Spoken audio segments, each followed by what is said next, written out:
पिछले दिनों मैं ये गल कही सी भी किसानां ते परचे ना दर्ज करो, मेरे ते दर्ज करो। वो गल नूं लैके उस गल नूं बड़ा होर तरीके नाल उहनूं लिया गया। चलो वो इन्हां दी मर्जी आ।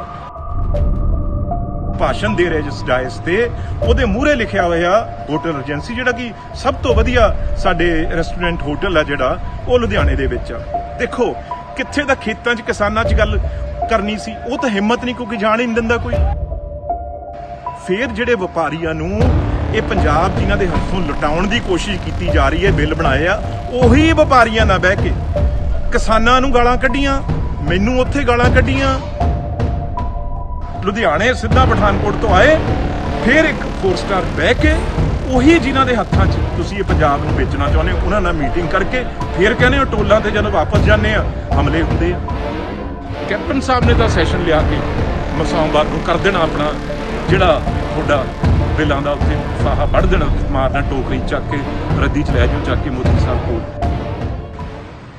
ਦੇਖੋ ਜਿਵੇਂ ਕਿ ਕਿਸਾਨੀ ਮੁੱਦਾ ਬਹੁਤ ਭਖਿਆ ਹੋਇਆ, ਪਰ ਬੀਜੇਪੀ ਵਾਲੇ ਉਹ ਅੱਗ ਨੂੰ ਸਮਝ ਨਹੀਂ ਰਹੇ, ਉਹ ਅੱਗ ਨੂੰ ਫੇਰ ਵਧਾ ਰਹੇ ਆ। ਪਿਛਲੇ ਦਿਨਾਂ 'ਚ ਮੈਂ ਇਹ ਗੱਲ ਕਹੀ ਸੀ ਵੀ ਕਿਸਾਨਾਂ ਤੇ ਪਰਚੇ ਨਾ ਦਰਜ ਕਰੋ, ਮੇਰੇ ਤੇ ਦਰਜ ਕਰੋ। ਉਹ ਗੱਲ ਨੂੰ ਲੈ ਕੇ ਉਸ ਗੱਲ ਨੂੰ ਬੜਾ ਹੋਰ ਤਰੀਕੇ ਨਾਲ ਉਹਨੂੰ ਲਿਆ ਗਿਆ। ਚਲੋ ਉਹ ਇਹਨਾਂ ਦੀ ਮਰਜ਼ੀ ਆ, ਪਰ ਮੇਰੀ ਕਿਸੇ ਨਾਲ, ਮੈਂ ਬਾਰ-ਬਾਰ ਕਹਿਣਾ ਵੀ ਮੇਰੀ ਬੀਜੇਪੀ ਵਾਲਿਆਂ ਨਾਲ ਕੋਈ ਪਰਸਨਲ ਰੰਜਿਸ਼ ਨਹੀਂ ਗੀ। ਮੈਂ ਤਾਂ ਅੱਗੇ ਵੀ ਕਿਹਾ ਵੀ ਇਹ ਪੰਜਾਬ ਦੇ ਬੀਜੇਪੀ ਵਾਲੇ ਆ ਜਿਹੜੇ ਇਹਨਾਂ ਨੇ ਟੈਰਰਿਜ਼ਮ ਦੀ ਲੜਾਈ ਇਕੱਠੇ ਲੜੀ ਆ, ਤੇ ਇਹ ਉਹ ਲੋਕ ਨੇ ਵੀ ਅੱਜ ਕਿਉਂ ਮੋਦੀ ਸਾਹਿਬ ਦੇ ਡਰੋਂ। ਅੱਗੇ ਤਾਂ ਇਹ ਬੋਲਦੇ ਸੀ ਜਦੋਂ ਲੀਡਰਸ਼ਿਪ ਵਾਜਪਾਈ ਜੀ ਸੀ, ਅਡਵਾਨੀ ਜੀ ਸੀ, ਹੋਰ ਸੀ, ਉਹਨਾਂ ਕੋਲ ਜਾ ਕੇ ਇਹ ਸੱਚੀ ਗੱਲ ਕਰਕੇ ਆਗਿਆ ਲੈ ਆਉਂਦੇ ਸੀ। ਪਰ ਹੁਣ ਕਿਹਦੇ ਨਾਲ ਗੱਲ ਕਰਨ? ਮੋਦੀ ਸਾਹਿਬ ਇਹਨਾਂ ਨੂੰ ਪੰਜਾਬ ਨਹੀਂ ਟੱਪਣ ਦਿੰਦੇ, ਬੀਜੇਪੀ ਵਾਲਿਆਂ ਨੂੰ ਆਪ। ਨਾ ਇਹਨਾਂ ਨੂੰ ਕੋਈ ਜਾਣਦਾ, ਨਾ ਮੋਦੀ ਸਾਹਿਬ ਇਹਨਾਂ ਨੂੰ ਜਾਣਦੇ ਆ, ਨਾ ਕਦੇ ਇਹਨਾਂ ਦੀ ਮੀਟਿੰਗ ਹੋਈ, ਨਾ ਉਹ ਕਿਸੇ ਨੂੰ ਮਿਲਦੇ ਆ, ਤੇ ਨਾ ਹੀ ਇਹ ਗੱਲ ਸੱਚੀ ਕਹਿ ਸਕਦੇ ਆ। ਹੁਣ ਇਹ ਉਸ ਗੱਲਾਂ 'ਚ ਭੱਜੇ ਫਿਰਦੇ ਆ। ਇਹਨਾਂ ਨਾਲ 50-50 ਬੰਦੇ ਹੋਰ ਸਿਕਿਉਰਿਟੀ ਦੇ ਲਾਤੇ। ਇਹ ਤਾਂ ਸਿਕਿਉਰਿਟੀ ਤੱਕ ਸੀਮਤ ਰਹਿ ਗਏ ਵੀ ਸਾਨੂੰ ਗਨਮੈਨ ਦੇ ਦਿਓ, ਗਨਮੈਨ ਦੇਤੇ। ਹੁਣ ਕੀ ਹੋਇਆ? ਗਨਮੈਨਾਂ ਨਾਲ ਕੀ ਹੁੰਦਾ? ਅੱਜ ਲੁਧਿਆਣੇ ਆਏ ਅਸ਼ਵਨੀ ਜੀ, ਸਤਿਕਾਰਯੋਗ, ਕਿਸੇ ਪਿੰਡ 'ਚ ਆਉਂਦੇ ਸਾਨੂੰ ਦੱਸਦੇ, ਅਸੀਂ ਆ ਕੇ ਵੈਲਕਮ ਕਰਦੇ ਲੁਧਿਆਣੇ ਜ਼ਿਲ੍ਹੇ ਦੇ ਵੀ ਅਸ਼ਵਨੀ ਜੀ ਪ੍ਰਧਾਨ ਨੇ ਬੀਜੇਪੀ ਦੇ, ਆਓ ਕਿਸੇ ਮੰਡੀ 'ਚ ਆਓ, ਪਿੰਡ 'ਚ ਆਓ। ਅੱਜ ਇੰਨਾ ਅਫਸੋਸ ਹੋਇਆ, ਸਾਰੇ ਕਿਸਾਨ ਜਥੇਬੰਦੀਆਂ ਨੇ ਅੱਜ ਆ ਕੇ ਜਿਵੇਂ ਕਿਹਾ ਸ਼ਾਂਤੀਮਈ ਉਹਨਾਂ ਦਾ ਵਿਰੋਧ ਕੀਤਾ ਕਿ ਜੋ ਉਹਨਾਂ ਨੇ ਕਿਹਾ ਹੈ।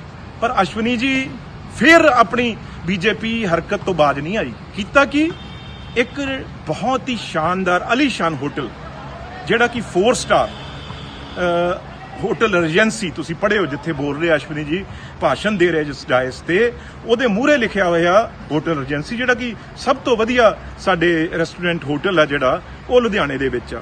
ਦੇਖੋ ਕਿੱਥੇ ਦਾ ਖੇਤਾਂ 'ਚ ਕਿਸਾਨਾਂ 'ਚ ਗੱਲ ਕਰਨੀ ਸੀ, ਉਹ ਤਾਂ ਹਿੰਮਤ ਨਹੀਂ ਕਿਉਂਕਿ ਜਾਣ ਹੀ ਨਹੀਂ ਦਿੰਦਾ ਕੋਈ। ਫਿਰ ਵਪਾਰੀਆਂ ਦੇ, ਫਿਰ ਜਿਹੜੇ ਵਪਾਰੀਆਂ ਨੂੰ ਇਹ ਪੰਜਾਬ ਜਿਨ੍ਹਾਂ ਦੇ ਹੱਥੋਂ ਲੁਟਾਉਣ ਦੀ ਕੋਸ਼ਿਸ਼ ਕੀਤੀ ਜਾ ਰਹੀ ਹੈ, ਬਿੱਲ ਬਣਾਏ ਆ, ਉਹੀ ਵਪਾਰੀਆਂ ਨਾਲ ਬਹਿ ਕੇ ਕਿਸਾਨਾਂ ਨੂੰ ਗਾਲਾਂ ਕੱਢੀਆਂ, ਮੈਨੂੰ ਉੱਥੇ ਗਾਲਾਂ ਕੱਢੀਆਂ।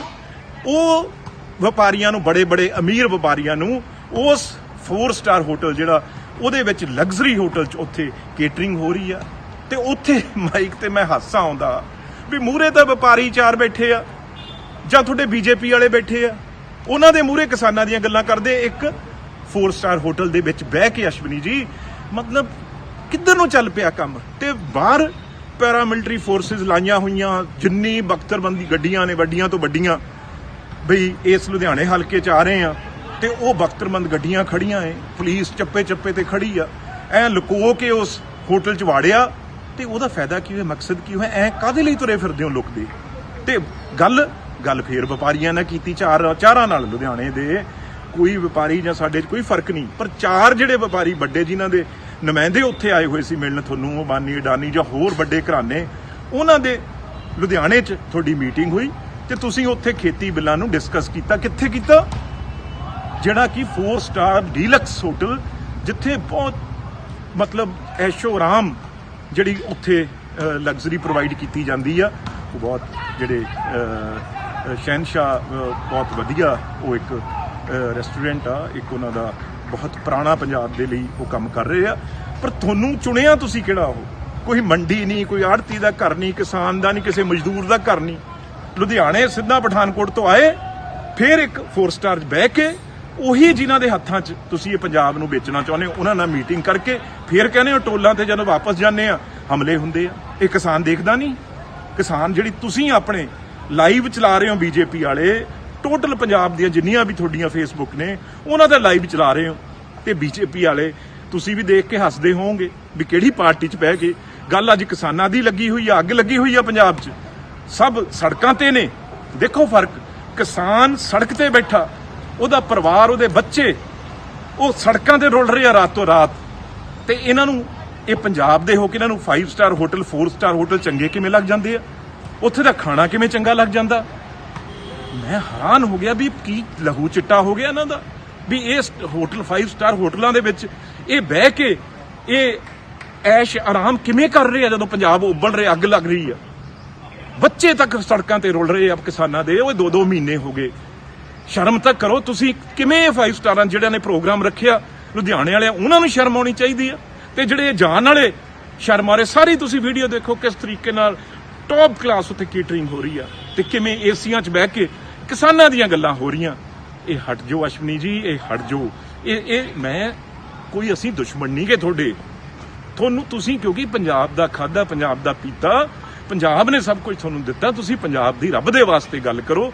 ਤੁਸੀਂ ਇਸ ਗੱਲ ਨੂੰ ਤੁਹਾਨੂੰ ਬੁਰੀ ਲੱਗਦੀ ਆ, ਮੈਂ ਤੁਹਾਨੂੰ ਨਹੀਂ ਕਹਿੰਦਾ, ਮੈਂ ਇਹ ਤੁਹਾਡੀ ਸਰਕਾਰ ਨੂੰ ਕਹਿਣਾ ਵੀ ਔਖਾ ਹੋਊਗਾ, ਫਿਰ ਵਾਧਾ ਵਧਾਉਂਗੇ ਤੁਸੀਂ ਜਦੋਂ ਇਹੋ ਜਿਹੀਆਂ ਚੜਾਉਨੇ ਹੋ ਨਾ। ਮੈਂ ਤਾਂ ਹੀ ਕਹਿ ਰਿਹਾ ਸੀ ਨਾ, ਪਹਿਲਾਂ ਹੂਟਰ ਮਾਰ ਚੜਾਈ ਗਏ ਆਪਣੀਆਂ ਕਾਨਫਰੰਸਾਂ, ਆ ਹੁਣ 5 ਸਟਾਰ ਹੋਟਲਾਂ 'ਚ 4 ਸਟਾਰ ਹੋਟਲਾਂ 'ਚ ਬਹਿ ਕੇ ਜਿਹੜੀਆਂ ਪਾਰਟੀਆਂ ਕਰ ਰਹੇ ਹੋ, ਜਿਹੜੇ ਉੱਥੇ ਕਿਸਾਨਾਂ ਨੂੰ ਛੇੜ ਰਹੇ ਹੋ ਲੈਕਚਰ ਕਰ, ਇਹ ਬਹੁਤ ਵੱਡਾ ਭਾਂਬੜ ਮਚੂਗਾ, ਅੱਗ ਲੱਗੂਗੀ। ਕੈਪਟਨ ਸਾਹਿਬ ਨੇ ਤਾਂ ਸੈਸ਼ਨ ਲਿਆ ਕੇ ਸੋਮਵਾਰ ਨੂੰ ਕਰ ਦੇਣਾ ਆਪਣਾ ਜਿਹੜਾ ਤੁਹਾਡਾ ਬਿੱਲਾਂ ਦਾ ਉੱਥੇ ਫਾਹਾ ਵੱਢ ਦੇਣਾ, ਮਾਰਨਾ ਟੋਕਰੀ ਚੱਕ ਕੇ ਰੱਦੀ 'ਚ ਲੈ ਜਾਓ ਚੱਕ ਕੇ ਮੋਦੀ ਸਾਹਿਬ ਕੋਲ। ਪਰ ਤੁਸੀਂ ਬੀਜੇਪੀ ਵਾਲੇ ਨਹੀਂ ਹੋ ਕੇ ਮੈਂ ਕਹਿ ਰਿਹਾ, ਮੈਂ ਕਹਿ ਰਿਹਾ ਪੰਜਾਬੀ ਹੋ ਕੇ ਤਾਂ ਯਾਰ ਥੋੜਾ ਬਹੁਤਾ ਦੁੱਖ ਵੰਡੋ, ਥੋੜਾ ਬਹੁਤ ਦੁੱਖ ਸ਼ਰੀਕ ਹੋ। ਇੱਕ ਦੁਸ਼ਮਣ ਦੇ ਵੀ ਘਰੇ ਕੋਈ ਮੌਤ ਹੋ ਜਾਏ ਉਹਦਾ ਵੀ ਦੁੱਖ ਪੰਜਾਬੀ ਮੰਨਦਾ, ਪਰ ਤੁਸੀਂ ਤਾਂ ਸਾਰਾ ਕੁਝ ਉਰੇ ਬਣੇ ਹੋ, ਮਿਨਿਸਟਰੀਆਂ ਹੰਡਾਈਆਂ, ਅੱਜ ਕੈਬਨਿਟ ਜਾ ਕੇ ਉੱਥੇ ਮੰਤਰੀ ਬਣੇ ਹੋਏ ਹੋ। ਤੁਹਾਡਾ ਜੀ ਕਿਵੇਂ ਕਰੇ ਆਉਂਦਾ 5 ਸਟਾਰ ਹੋਟਲਾਂ 'ਚ 4 ਸਟਾਰ ਹੋਟਲਾਂ ਜਾਣ ਦਾ, ਤੇ ਬਾਹਰ ਉਹੀ ਕਿਸਾਨ ਉਹ ਸੜਕ ਤੇ ਪੁੰਜੇ ਤੁਹਾਡਾ ਬੈਠ ਕੇ ਵਿਰੋਧ ਕਰ ਰਿਹਾ। ਮਾਫੀ ਚਾਹੁੰਦਾ ਮੈਂ, ਐਸਾ ਸੀਨ ਦੇਖ ਕੇ ਇਹ ਲੱਗਦਾ ਨਹੀਂਗਾ ਵੀ ਇਹ ਜਿਹੜੀ ਤੁਸੀਂ ਗੱਲ ਕਰਦੇ ਹੋ ਉੱਥੇ ਵੀ 2 ਸੀਟਾਂ ਤੋਂ ਅਸੀਂ ਇੱਥੇ ਤੱਕ ਪਹੁੰਚੇ ਹਾਂ, ਇਹ ਤੁਸੀਂ ਲੋਕਾਂ ਦੇ ਸਿਰ ਤੇ ਨਹੀਂ ਪਹੁੰਚੇ, ਤੁਸੀਂ ਇਹੀ ਵਪਾਰੀਆਂ ਦੇ ਸਿਰ ਤੇ, ਇਹਨਾਂ ਦੇ ਸਿਰ ਤੇ ਤੁਸੀਂ ਪਹੁੰਚੇ ਹੋ। ਪੰਜਾਬ ਵਾਲੇ ਤਾਂ ਤੁਹਾਨੂੰ ਪਛਾਣਦੇ ਆ ਪਹਿਲਾਂ ਦੇ, ਹੁਣ ਮੁਲਕ ਵੀ ਆ ਜਿਹੜਾ, ਉਹ ਜਦੋਂ ਕਿਸਾਨ ਖੜਾ ਹੋ ਗਿਆ, ਉਹ ਜਲਦੀ ਤਿਆਰੀ ਹੋ ਰਹੀ ਆ, ਤੇ ਇੱਕ ਝੰਡੇ ਥੱਲੇ, ਉਹ ਕਿਸਾਨ ਦੇ ਝੰਡੇ ਥੱਲੇ ਇਕੱਠੇ ਹੋਵਾਂਗੇ, ਕਿਸੇ ਪਾਰਟੀ ਦੇ ਨਹੀਂ, ਇਹ ਤੁਸੀਂ ਯਾਦ ਰੱਖਿਓ। ਇੱਕ ਕਿਸਾਨ ਦਾ ਝੰਡਾ ਹੋਊ ਜਿਹੜਾ ਹਰਾ ਝੰਡਾ, ਉਹਦੇ ਥੱਲੇ ਸਾਰੇ ਇਕੱਠੇ ਹੋ ਕੇ ਤੁਹਾਨੂੰ ਦਿਖਾਵਾਂਗੇ, ਤੇ ਤੁਹਾਡੇ ਇਹ ਬਿੱਲ ਵਾਪਸ ਕਰਾਉਂਦੇ ਤੁਹਾਡੇ ਮੂਹਰੇ ਹੁੰਦੇ। ਇਹ ਨਾ ਵਾਪਸ ਹੋਏ ਤਾਂ ਮੈਨੂੰ ਕਹਿ ਦਿਓ, ਇਹ ਪੰਜਾਬ ਆ, ਪੰਜਾਬੀ ਨੇ। ਜੇਕਰ ਤੁਸੀਂ ਮਰਦਾਨਾ ਕਮਜ਼ੋਰੀ ਤੋਂ ਹੋ ਪਰੇਸ਼ਾਨ, ਜਿਵੇਂ ਨਸਾਂ ਦੀ ਕਮਜ਼ੋਰੀ, ਸੈਕਸ ਇੱਛਾ ਦੀ ਕਮੀ, ਬਚਪਨ ਵਿੱਚ ਕੀਤੀਆਂ ਗਲਤੀਆਂ, ਧਾਂਤ, ਸ਼ੀਘਰ ਪੱਤਣ, ਘੱਟ ਸ਼ੁਕਰਾਣੂ ਜਾਂ ਪਿਸ਼ਾਬ ਦੇ ਨਾਲ ਵੀਰਸ ਦਾ ਆਉਣਾ, ਤਾਂ ਹੁਣ ਘਬਰਾਉਣ ਦੀ ਜ਼ਰੂਰਤ ਨਹੀਂ ਹੈ। ਤੁਹਾਡੀ ਹਰ ਬਿਮਾਰੀ ਦਾ ਇਲਾਜ ਕਰਨਗੇ ਡਾਕਟਰ ਲਲਿਤ ਵਰਮਾ। ਹੁਣ ਕਦੋਂ ਤੱਕ ਗੁਪਤ ਰੋਗਾਂ ਨੂੰ ਬਚਾਉਂਦੇ ਰਹੋਗੇ? ਉਮਰ ਹੋਵੇ 25 ਜਾਂ ਹੋਵੇ 80, ਦਰ ਨਾ ਭਟਕੋ, ਅਸੀਂ ਕਰਾਂਗੇ ਸਫਲ ਇਲਾਜ। ਅਨੇਕ ਡਾਕਟਰ ਹਕੀਮਾਂ ਤੋਂ ਪੂੜੀਆਂ ਖਾ ਕੇ ਤੰਗ ਆ ਚੁੱਕੇ ਮਰੀਜ਼ ਅੱਜ ਹੀ ਆਓ। ਤਾਕਤ, ਜੋਸ਼ ਅਤੇ ਜਵਾਨੀ ਲਈ ਆਖਰੀ ਉਮੀਦ ਵਰਮਾ ਆਯੁਰਵੈਦਿਕ ਦਵਾਖਾਨਾ, ਨਾਈਆਂਵਾਲਾ ਚੌਂਕ, ਫਗਵਾੜਾ। ਹੁਣੇ ਹੀ ਫੋਨ ਕਰੋ 9814 64471 ਜਾਂ 9815 64471।